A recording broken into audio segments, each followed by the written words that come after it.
Hello friends, welcome back to my channel. आज का word है टेक्नोलॉजी। टेक्नोलॉजी टेक्नोलॉजी का हिंदी में अर्थ होता है प्रौद्योगिकी, तकनीक, विज्ञान आधारित साधन, आधुनिक साधन। जब हम साइंस और नॉलेज का यूज़ करके मशीन, डिवाइस या सिस्टम बनाते हैं तब यूज़ होता है टेक्नोलॉजी। टेक्नोलॉजी लाइफ को इजी और फास्ट बना देती है। चलो इसे एग्जाम्पल के साथ समझते हैं। Technology change the world.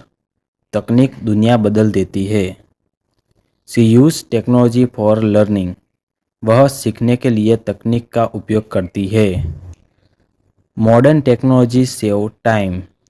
आधुनिक तकनीक समय बचाती है। सो फ्रेंड्स, आज का वर्ड था टेक्नोलॉजी। अब आप कमेंट में लिखो यूज टेक्नोलॉजी वाइसली। मिलते हैं नेक्स्ट वर्ड के साथ। चैनल को लाइक करें, शेयर करें और सब्सक्राइब करें। धन्यवाद।